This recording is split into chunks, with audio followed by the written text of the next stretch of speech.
Well, it is my first time doing this, so I think an introduction is in order. My name is Jake. I'm a young American, and less than a month ago, I started working the night shift at a convenience store in Denton, Texas.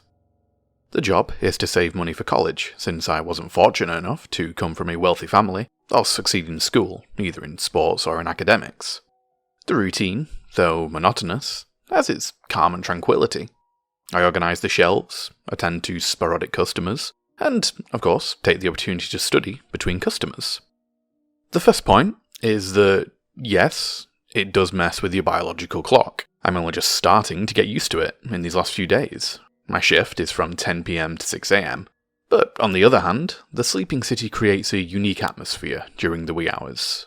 The yellow lights of the gas station cast soft shadows on the asphalt, and the constant hum of the refrigerator is my soundtrack. As mundane as it may be at times, the comforting solitude of this hour is something I appreciate. While the world sleeps, I'm here, earning a few bucks to build my future.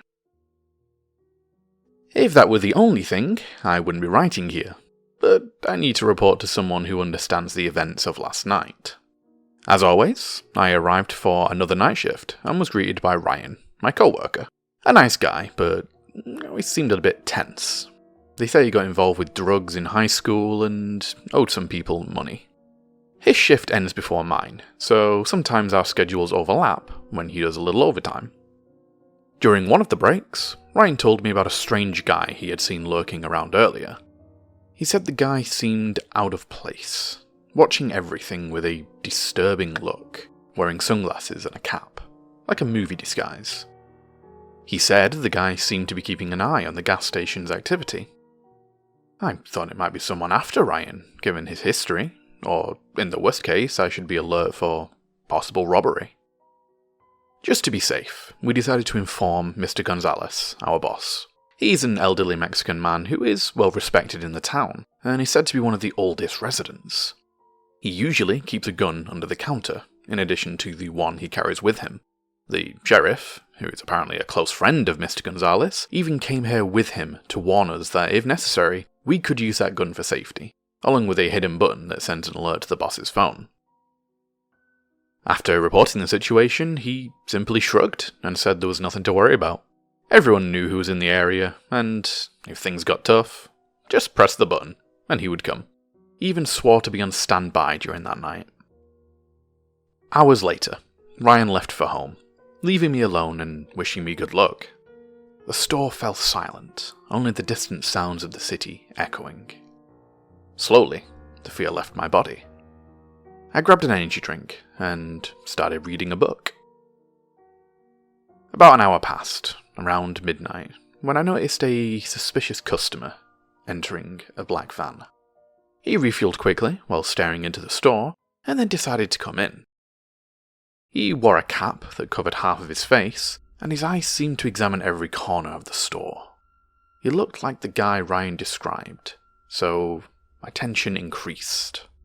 I kept my finger on the button under the table. The suspicious customer just wandered through the aisles, examining the products. Nothing abnormal. Then he picked up a packet of cigarettes, condoms, and left. I chuckled internally, understanding what had happened, and how I had been worried for nothing.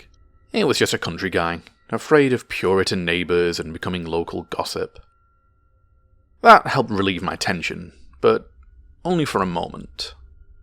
As he left, a strange feeling enveloped me, as if the air was electronically charged. For a brief moment, the light flickered, coming back quickly, but not completely. I became tense when I saw that a specific corner of the store was dark, almost impossible to distinguish with the naked eye. That caught my attention, and every few seconds my vision was drawn and coerced to look there. With each glance, the hairs on my neck raised more. It was as if there was something there, as if my subconscious knew. Suddenly, a sound of something metallic falling echoed through the dark aisles.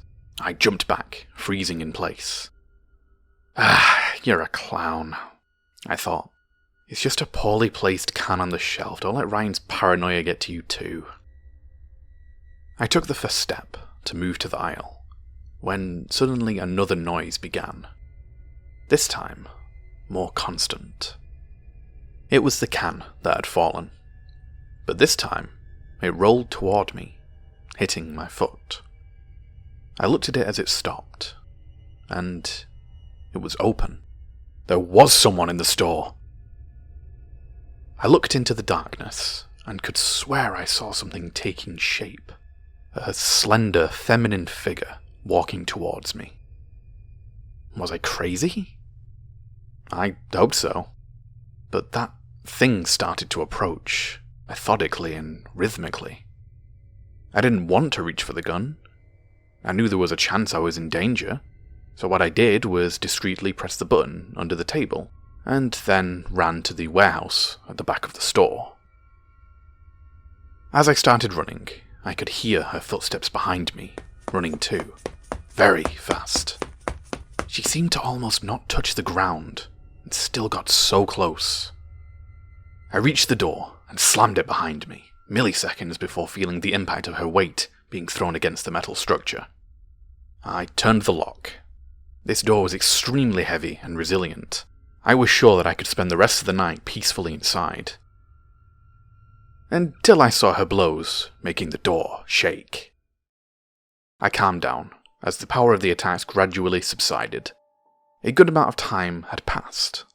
How much? I don't know. I made the mistake of leaving my phone on the counter when I ran.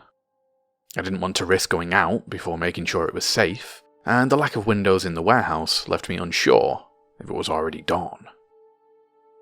As I calmed down, the adrenaline dissolved in my blood. I began to think more rationally. What if that woman was just a homeless person, mentally unstable, and became reactive to my unexpected action? Besides, what could an old lady do against me? I felt like an idiot. Decided, with great caution, to open the door and try to talk, or at least approach in a more peaceful way and understand the situation of that person. When I unlocked and peeked my eye out, I saw Mr. Gonzalez speaking with the sheriff, scribbling on a notepad while the old man spoke. I approached them, and they both seemed confused. "Jake, how did you get into the warehouse?" he asked. "Well, I had some problems last night, and I had to hide in there. Did you just arrive now?" "Jake?" "Well, never mind. I'm glad that you brought the sheriff, because I think there's a woman who..." "Kid," he raised his voice, "you've been missing for 3 days." "No, What? Did I really spend all that time in there? But I didn't feel anything. Thirst or sleep. What's going on?" "Jake, you didn't spend the whole time in there, because the warehouse was the first place we checked when we arrived." I was stunned and disorientated. After a glass of water and sitting for a while, I finished telling them what had happened. "Look, young man, I heard the alarm when you pressed it, and I ran here, maybe 15 minutes at most. The store was deserted. I searched the warehouse, the bathrooms, everywhere, and nothing. Neither you, nor Ryan, actually. Do you have any information about him?" "No, he left before all this happened, long before. He was all paranoid, you know how he is." "Usually, the season is not that time of year," the sheriff murmured. "What?" I asked. "I think we need to talk," Mr. Gonzalez said. "I have a proposal to make, and you must decide what you want for yourself, right? If you want, I can fire you now and pay your rights and a hefty compensation. Or, if you prefer to continue working here, you need to be aware of the risks you are taking. Not just the obvious ones, like criminals or raccoons in the trash. Now, go home, take the day off for yourself, and think about it. If you want to leave and put this behind you, which I completely understand, just send me a message, and the money will be soon in your account. If you'd prefer the second option, meet me at the cafe tonight at 8 p.m, as I'll need to give you some information." He patted me on the shoulder and I said goodbye.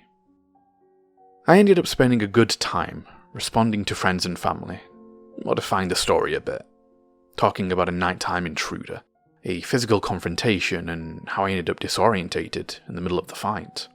Most didn't ask more questions and wished me well. Now, what occupies my mind most of the time is the proposal I received. I really don't know if by continuing to work there I'll be sinking deeper into this quagmire, or saving myself.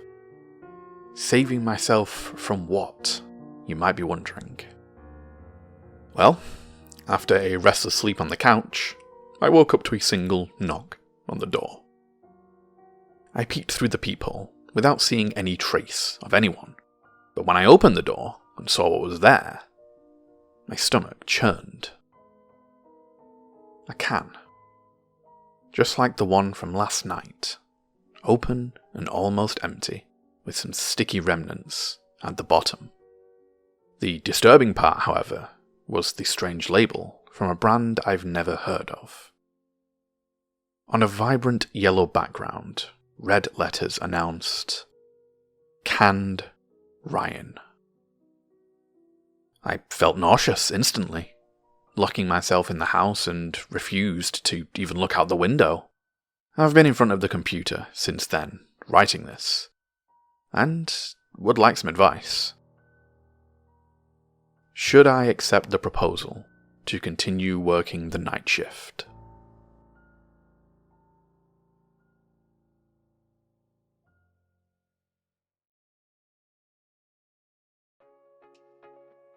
This is what I'm here for. Spooky night shift tales where weird things go down. Somewhat cliche in its own way, but hey, the classics are a classic for a good reason. Fantastic writing and storytelling in general by TheMark19. Another one that looks to be a multi-part story, the second part of which I'll be uploading as my next video. So, if you're as excited as I am for more gas station spooks, be sure to come back for that one. Have a great night all, and keep it spooky until the next one.